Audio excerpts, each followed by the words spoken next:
Sabi ni Ma'am Karen, I was disturbed seeing that supposedly gate of your residence in the presence of NBI. Was it true? It is. Yes po. I'm scheduled to appear before the NBI. I need to get an idea of what this is about. But if this is, if it is what I suspect it is, which is an act of the government in trying to suppress free speech, then titignan natin kung ano yung magiging response natin. But I have to find out first for myself. So pupunta ako. I think. So ngayon, yun yung decision. But it will really depend on what my lawyers come up with. But right now, I am predisposed to going. Naiintindihan ko yan. And yes, of course, panggigipit yan. This is clearly a government-sanctioned activity to suppress free speech. Yeah. But sige, we have to give them the benefit of the doubt. Tingnan muna natin, baka naman hindi. Baka naman they just need information. They want to be clarified on something. Sure, why no? Pero, the moment na makita natin na ito ay isang maliwanag na polisiya, kailangan natin ipagtanggol ang karapatan magsalita at magpahayag. So tignan po natin. Well, let's not jump to conclusions. Sure, may subpoena ako, but that doesn't scare anybody. Hindi naman, it's not a case. It is an investigation.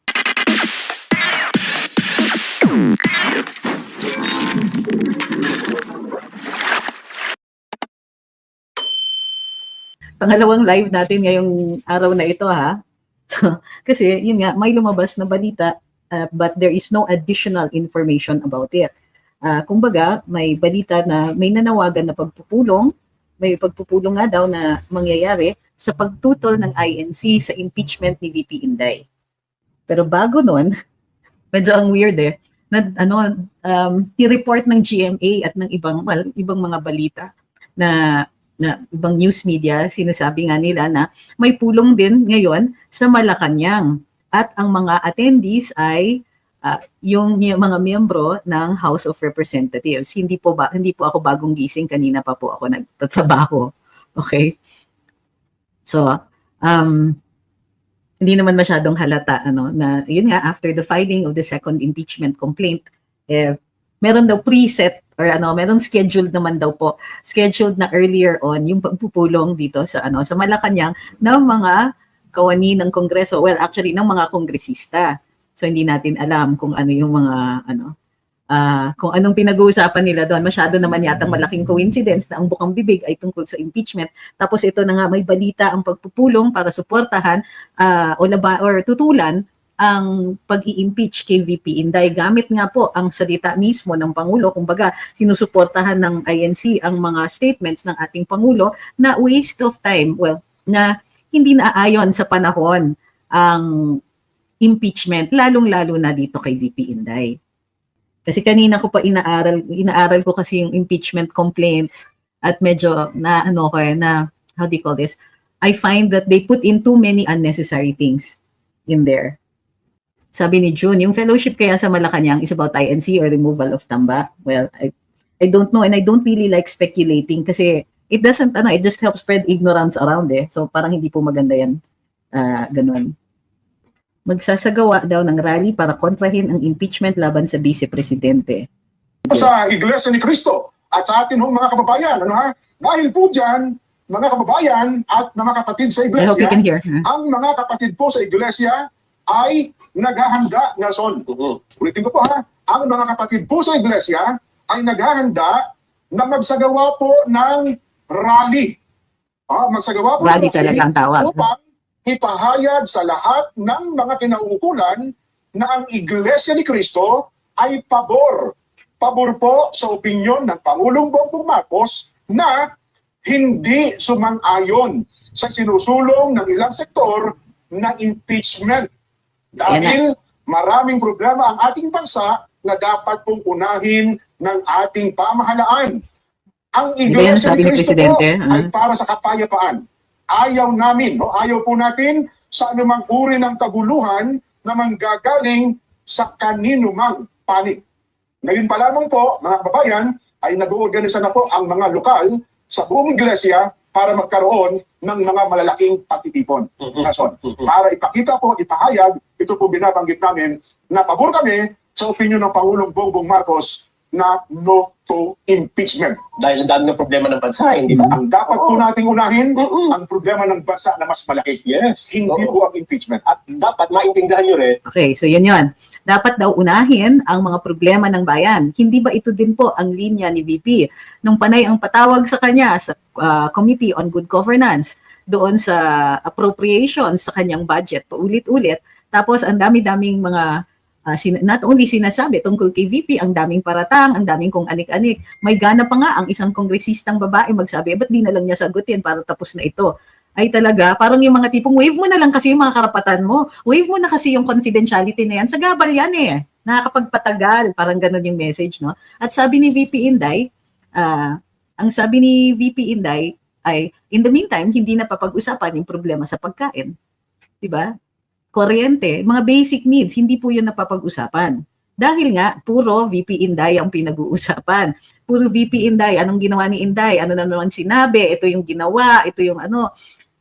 And in the meantime, nasan tayo pagdating sa agrikultura?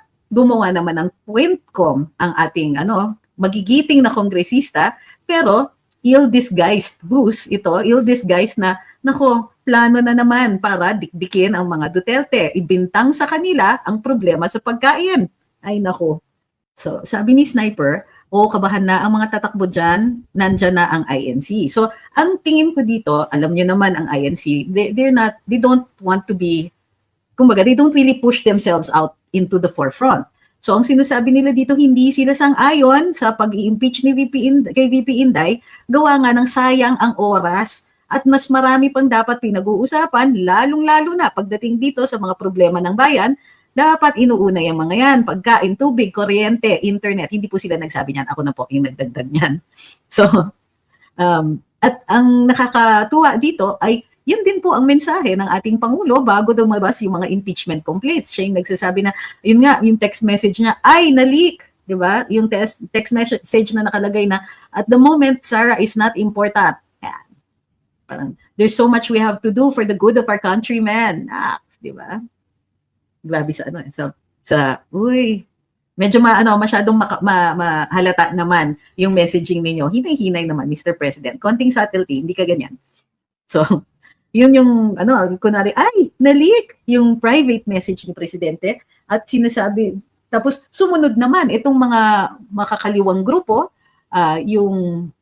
of course, yung grupo ni Nat Villanes, tingnan natin yung mga yung kung sino-sino yung mga nag-file.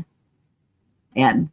Dun sa first complaint po, ang mga authors, ang mga complainants, Teresita Quintos Deles. Dati siyang head ng Government Peace Panel, panahon ni Noynoy Aquino. Yung Father Flaviano Villanueva, siya daw po ang ito yung pare na ang kanyang charitable concern ay yung mga dating users. Si Sir Gary Alejano, dating Marine officer, nagmagdalo. Hindi ko kilala tong si Alicia Murphy. Pero siya, kasama po siya. Dito sa naman, si Francis Joseph D. Anak ito ng kapatid ni former President Noynoy Aquino. Anak po ng sister niya. And apparently, he is with a cause-oriented group also. Si Eugene Louis Gonzalez, dati ring officer sa Navy or sa Marines, at Navy po yata, at sumali din po sa Magdalo. Si Ma'am Sylvia Estrada Claudio, also a well-known activist. Father Robert Reyes, same po, called the running priest.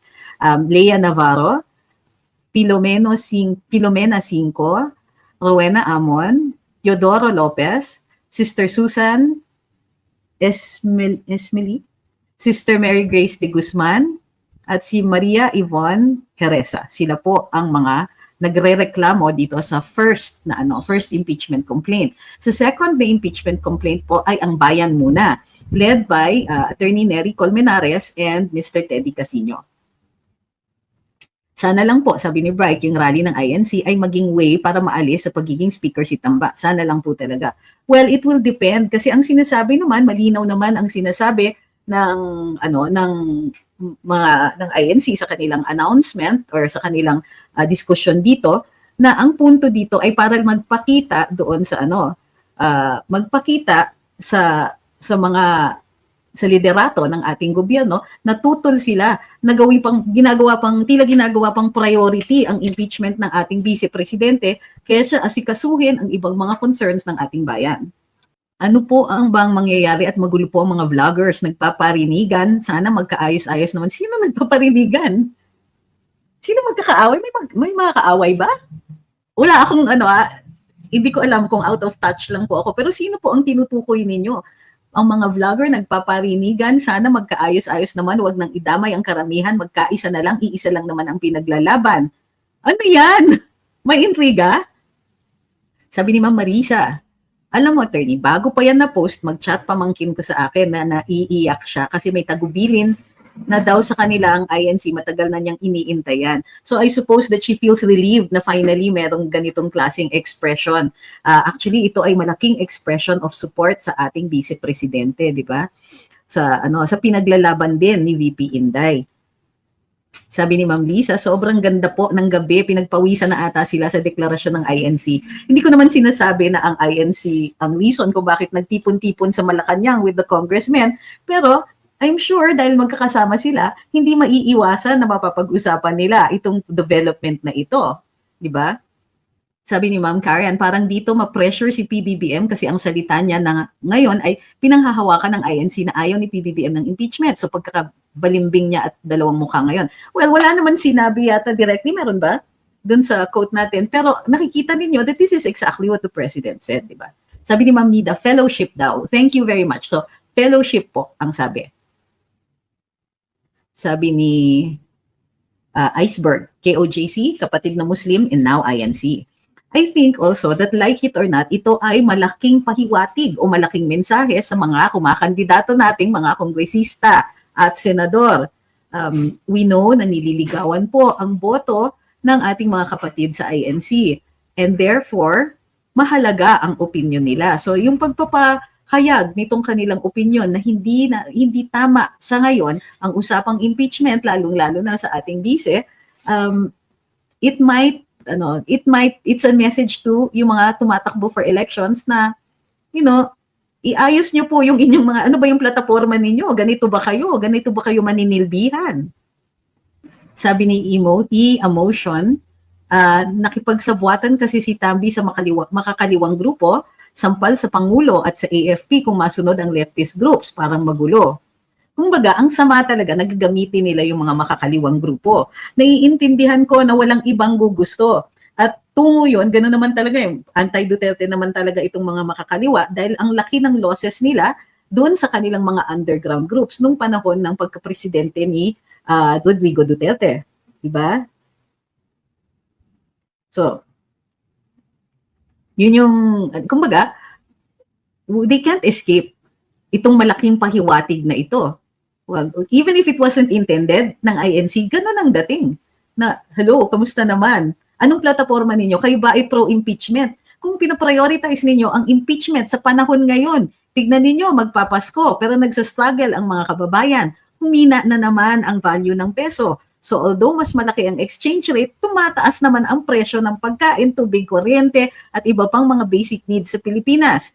Yung pag-transfer ng PDIC funds, pag-transfer ng PhilHealth funds, ang tumataginting na katahimikan sa Maharlika funds, ito po ay nakakabagabag sa ating lahat. Ngunit tuloy-tuloy ang paglalaan ng pera para sa quote-unquote ayuda na alam natin o na paghahalataan o ang mensahe sa atin ay kitang-kita o kami nagbibigay sa inyo ng pera, maalala nyo kaya kami sa darating na eleksyon o kaya more where that came from, lalong-lalo na pagpanahon na ng eleksyon. Sabi ni Kitchen Dale, na-meet mo na po ba si Attorney Zulaika? Hindi po. Personally, hindi po. Pero hindi ko naman kailangan ma-meet ng personal ang isang tao para ipaglaban ang kanyang karapatan, di ba? Kasi, ano yung kasabihan sa mga sa Kristiyano at Katoliko? Whatsoever you do, sabi daw ni Kristo, to the least of my brothers, you do unto me. So, dapat pinaglalaban din natin ang karapatan nila. Live and learn. Kung tayo man po ay naging naging pabaya dun sa mga sufferings ng ating mga kababayan, hindi na po siguro dapat natin ipagpatuloy yung ganun. We should learn na pag ginawa yan sa kanila, ginawa yan sa iba, posibleng magawa rin sa atin. Sabi ni Christopher, Bakit pinayagan ni Tamba ang magpa-press con sa loob ng House of Representatives? Tama ba yung ginagawa nila na doon magpa-interview at take notes? Si Nato Reyes ang nag-i-interview. Ha? Nakakatawa talaga sila. Oo, tapos ang style ni Nato, akala mo nasa kalye, parang yung salita niya, ano pa rin, salitang rally, kumbaga. Pero the reason nakakagamit sila ay dahil may mga kasamahan silang kongresista. Si Congresswoman Franz Castro, si Congresswoman Arlene Brosas, si Congressman Raul Manuel. I think 3 silang naandun po. Tapos may mga ibang mga representante sila ng iba't ibang mga sektor na kaalyado nila. Sabi ni Raiki, may political gravitas ang INC. Pipitsugin yung impeachment. Congrats Tamba in rousing the nation. I think na they were warned naman. Galawin nyo si VP Inday, aba, makakarinig kayo. But there are some people who ignore good advice. Anong pinagkaiba ng rally ng INC now at dati noong 2014? Alam ko yan. Kasi kasama yata ako dun sa nila. Yun yung rally laban kay Laila de Lima, di ba? Mayroon kasing kaso yan. Bunga po yan. Yung rally po ay bunga ng isang kaso. Na ngayon po ay na medyo problematic na panahon yan para doon sa sa simbahan. Na pinoprotesta nila ay yung posibleng maging desisyon noon ni then Secretary of Justice Laila de Lima. So iba po 'yan. Yun po ay ay immediate response nila doon sa tingin nilang na aapektuhan ang simbahan diretso ng desisyon na ginagawa ni Laila de Lima doon sa isang kaso. Hindi ko na pwede po pag-usapan yung kaso na yan kasi ako yung abogado doon sa isang case, So parang hindi naman po yata fair kung from our point of view ina-narrate yun. Samantalang hindi na po kami ang representante ng mga taong nag-file ng reklamo noong panahon na yun. Sabi ni Ma'am Dar Kenneth Mendoza, I'm not buying na-leak ang private message ball. Ma'am, I don't think anybody buys it. It was really badly done. Kung team player talaga si Junior, he should not throw VP ISD out of the bus or under the bus. PRD, in the same way, PRD did not abandon former VP Robredo. PRD did not allow the filing of impeachment cases versus VP Robredo. I know because isa po ako doon sa nag-draft nung reklamo laban kay VP Robredo. So imagine na file namin yung reklamo, merong nag-agree na kongresista na siya po ay mag-sponsor, pero at the last minute nag-usap si PRD at si then Speaker Alvarez na sinabi hindi suportado ng presidente yung impeachment ni VP Lenny. So, ganun po, tama po kayo. It also shows na may political will at saka may political capital si PRD doon. Malaki, kaya niyang gamitin sa ganyan. O, Congress, tigilan na yan. Kasi he also knows na posible na ginagawa yun ng Congress para magpakitang gilas kay presidente. Look, this is what I'm doing for you. Wala. Bistado lang. Sabi ni Heartless, sa wakas inabot din kita, di na lumalabas sa live mo sa akin. Nagtataka ako, puro anti-Duterte vloggers ang nasa feed ng YT ko. Nararamdaman ko din po yun So, pero sino nga, na itukoy ninyo yung sino daw yung mga vloggers na nag-aaway? Pero sa totoo lang, wala akong balita na ganun. Si Sir Placido, bakit? Anong sinabi ni Sir Placido? Hindi ko po talaga alam yung yung kung mayroon man. Okay? Sabi ni DJ Dan, ang gusto at ang mangyari ng INC na panindigan ni PBBM yung opinion niya na stop impeachment. Ang gusto at ang mangyari ang gusto ng INC ay panindigan ni PBBM yung sinabi niya, hindi yan yung lip service hugas kamay type of statement. Dapat. Yan, sabi ni Maui, ang sabi ng INC, kinaklarify po niya. Bilang suporta sa pronouncement ni Pangulong Marcos na wag i-impeach ang bise. Sabi ni Moments, wow, naglabasan ng mga dilaw, pero di para sa mamamayan at bayan, kundi sa pang-personal na interes. Di ba nila alam kung ano na nangyari sa kaban ng bayan? Walang patriotism ang mga dilaw na to, personalan sila. Ay. Sabi ni Jeric, si Placido ng Maisog, binabash siya kasi di daw sumama sa EDSA. Baka naman may ginagawa. Sabi ni Ma'am Elisa, wala po vloggers na nag-aaway, Attorney Trix, lahat po sinusubaybayan ko. Kasi ang alam ko, hindi naman namin inaaway si Sir Placido kasi alam naman namin na the more the merrier. Kumbaga, kung merong mga gusto sa EDSA, kung merong mga kung ang Maisog ay naandun sa sa Liwasang Bonifacio, full support rin. So sabi ni Ma'am Che, walang nagpaparinigan. Yun naman pala Hi kay Sir Felizardo Simoy, good evening. Watching from QC, why did not the President confront the source who leaked the information that carries a presidential statement? A presidential statement made public is always considered part of national policy, must be considered and recognized by all branches of government. Otherwise, any national disagreement to a national policy will make the presidential statement a farce. Who are then again trying to fool the Filipino people? Actually, it's even simpler than that. The policy of the president, which he has not repealed since I was in Malacanang, is that all pronouncements must go through the secretary, the press secretary. The press secretary also vets press releases just to make sure that these are consistent with the president's statements.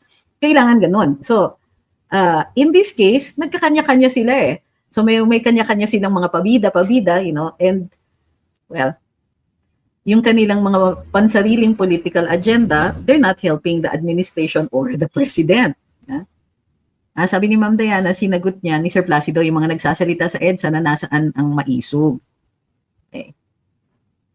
Sabi ni Karim, I think this is a direct rally against Martin and BBM. They used the name of the INC, the hearing against Duterte and Marcoleta. And Marcoleta was disrespected in the House. They also removed him from position. Posible. Sabi ni DJ Dan, sige, kailangan i-clarify ito. Paano po kung inutos ni PBBM directly sa Kongreso na ihinto ang impeachment? Bawal po ba yun? Well, pwede niyang iutos, pero hindi po siya kasi nasa direct line of command ng mga kongresista. Magkahiwalay po sila ng branch of government.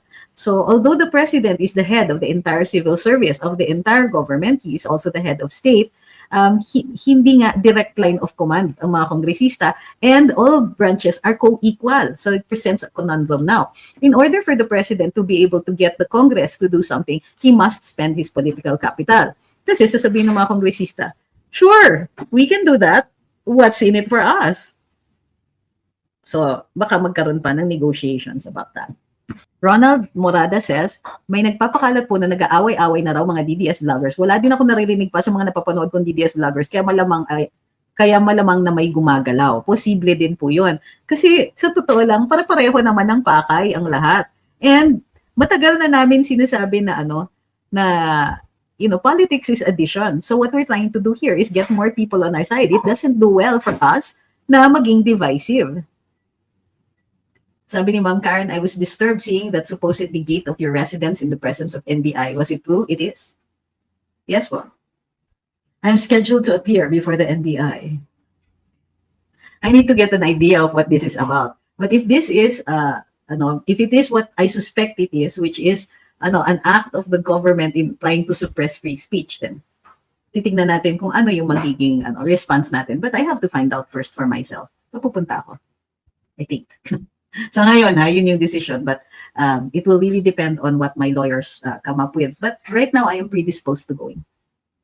Sabi ni Milky Way, 2 birds with 1 stone yung naging pahayag ng INC declaring support for VP Sara not to be impeached by saying sinusuportahan din nila si B sa panawagan nitong tigilan ng pag-impeach ng VP. Sabi ni Mike Curry, ipapatawag daw ng Quadcom ang mga vloggers. Well, they can try, but like I said, if this is an attempt to suppress free speech, it might backfire on them. Diba? I will be more critical if I am told not to exercise my free speech. And then I will end up asking, what is it you're afraid of that we're going to say? Or are you worried about your re-election, or election prospects? If it comes down to that, then this is a self-correcting mechanism of the state, of government. It's guaranteed by the Constitution. So they must be able to justify kung bakit kami papatawag, lalong-lalo na if the intention here, or the mere act of it kasi clearly shows an intention to suppress free speech, which is violative of the constitutional guarantee, di ba?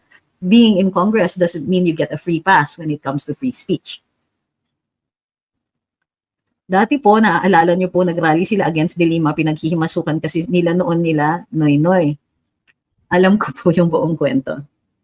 Moment says, salamat INC at nanindigan kayo di tulad ng simbahang katoliko na tao ang sinasamba, hindi ang bayan. Kaya ako nagdalawang isip na sa religion ko. I really don't think that we should compare kasi iba naman po yung pamamalakad. Pero as a Catholic, I understand how you feel. Sabi ni Sniper, hoy, mga sponsors ng impeachment, aralin niyo muna mga grounds and articles. Sobrang tatalino ninyo. So sobrang talino ninyo, hindi niyo alam kung anong gagawin ninyo. Kumusta na po ang disbarment case ni De Lima? Hindi po ako sure kung ano na siya, kung na-resolve na po. Mahirap na ipa-impeach ni Martin Romualdez si VP Sara, pero madali na niyang ipa-impeach si BBM. Hala! Sabi ni Jana, ang galing nila mag-hidden agenda. So tignan niyo ang sama ng optics nila ha. Nag-file ng impeachment, nag-announce ang INC, nagpulong ang mga kongresista sa Malacanang ngayon. So anong iisipin natin, 'di ba? Many people will make the conclusion na either nagre-react sila dun sa INC statement or andun sila to celebrate the filing of the impeachment case. Di ba? Sabi ni Inane, pinatawag nila mga vloggers pero si Cathy Binag na maraming ni-reveal, hindi pinapatawag. Hindi pa natin sure kung nagpatawag nga sila kasi wala po pa ako naririnig na may nakatanggap ng mga notices. Sabi ni Ace B2 ba na pinaghahanting mga andon sa Zoom with VP? Bakit naman ganyan ang pagkakasabi mo? Hindi naman kami nagtatago. Bakit niya kami ihahanting? Ha? At ano kami? Criminal ba kami? Wala namang kaming ginawa. Ang sinasabi nila, nandun kami sa Zoom. Is that a crime? Bakit mo sasabing hinahunting? Yan ba ang inuutos? Yan ba yung pinanaririnig ninyo dun sa mga haters? Hala, parang sinasabi pa nila na, hala, wheelchair na. Excuse me. Hindi ko style yan. Humarap nga si VP, humarap nga si Presidente Duterte. Can I do any less than that? Mariosep kayo. Hunting. Alam naman ng NBI kung nasaan ako. Alam nila kung nasaan ang bahay ko. Why are you saying hinahunting? If they are, then they're not very good at it kasi meron na silang address. Maghahunting ka pa ba nun? Seryoso. Bakit ganun ang pagkakasabi mo? Is it true hinahunting kayo ng NBI, yung mga vloggers ng NBI? Hunting! Hinahunting lang fugitive. Saan sa amin? Sino sa amin ang fugitive? Sabi ni ginigipit ang tamang term. Naiintindihan ko yan. And yes, of course, panggigipit yan. This is clearly a government-sanctioned activity to suppress free speech. But sige, we have to give them the benefit of the doubt. Tingnan muna natin, baka naman hindi, baka naman they just need information. They want to be clarified on something. Sure, why no? Pero, the moment na makita natin na ito ay isang maliwanag na polisiya, kailangan natin ipagtanggol ang karapatan magsalita at magpahayag. So tignan po natin, well, let's not jump to conclusions. Sure, may subpoena ako, but that doesn't scare anybody. Hindi naman, it's not a case. It is an investigation. So, yung mga haters na nandyan, na nagsasabi pa na hala, sila siguro yung takot pagka nakatanggap sila ng subpoena. Alam ko naman kung ano nangyayari dyan. I have worked with the NBI for so many years, lalo ng bagong abogado ko. I even represented some NBI agents in court. Pag sila yung kinakasuhan, ilang beses may mga nagkakaso sa kanila, ako yung abogado. So, I know what goes on with that, ano ba akala nitong mga to? Hindi ako naglilitigate. Halos na ako, araw-araw ko yan, pagpupunta sa hukuman, sa mga law enforcement agencies because I was a criminal defense lawyer. So, for the most part, syempre nag-prosecute din, private prosecutor. Pero, alam niyo yun, na there are some people talaga nauuna yung bibig sa isip, nauuna yung bibig kesa dun sa utak. So, kailangan hinay-hinay. So, let's not, hindi po substitute for exercise yung jumping to conclusions. All of these blows, sabi ni Unknown Powers of Yoda, cute na name niya, all these blows being thrown directly at VPIST from all directions is brilliant as these will hone her strength in preparation for her colossal role as the future president. Opportunity in difficulty. Well, hindi lang po yun. It also shows the sheer resilience of her popularity. Ilan na yung, nag-start yun dun sa CF. Ilang beses. That was from 2023, yung budget hearing ng 2023. Abay, kung anik-anik na talaga ang pinagtatatanong sa ating Vice Presidente. Ito na naman, budget ng 2025. So, ayan naman. Sorry, the previous one was for the budget of 2024 pero dininig ng 2023. So, lahat yan, kinwestiyon yung CF niya. Talagang dun pa lang, kita na natin, lantaran na that they were going after the VP. Gusto nila siyang pahirapan. Hindi nila gusto, kumbaga, sunog oras din ang ginagawa sa kanya. Patawag ng patawag, ng patawag, ng patawag. Okay, sige, game. Walang ganon. So, yeah, tingin ko after everything that had been thrown at the VP, bakit ang dami pa rin sumusuporta sa kanya? Bakit kahit mag-press release sila na mag-press release tungkol dun sa mga di umanong mga surveys nila, ang tibay ng mga sumusuporta sa kanya. Sabi ni Karim, grabe ang mahal ng bilihin. Nang umuwi ako ng Pinas, ang tindi ng presyo. Nakakagulantang ang presyo, never nang bumaba, puro pataas. Eh hindi ba nga, ang classic case dyan, yung tubig. Ang sabi ng mga water concessionaires natin, dahil may El Nino, tataas ang presyo ng tubig kasi syempre konti lang ang tubig sa panahon na ganito. Nakailang baha na tayo, hindi pa bumababa ang presyo ng tubig. Panay pa rin ang bayad ko ng napakamahal, konti na lang, parang ginto. Raw Concept said, sad reality, na walang pakialam yung mga opisyalis ng gobyerno sa mga naapektuhan sa pinagagawa nila kay VP. Sabi ni Nick, INC is joining with VP Sara. We are preparing for rally as per tagubilin kanina. Yun. Sabi ni James L777, carefully worded yung statements ng INC. INC is for Duterte, but using BBM statements para wala silang magawa against the INC. It is also showing Lisa and Tambi na hindi kayo ang presidente. That's presuming that the president really doesn't want an impeachment for VP Inday. Okay? We don't know if there's just a puppet master all behind all of this and they support each other.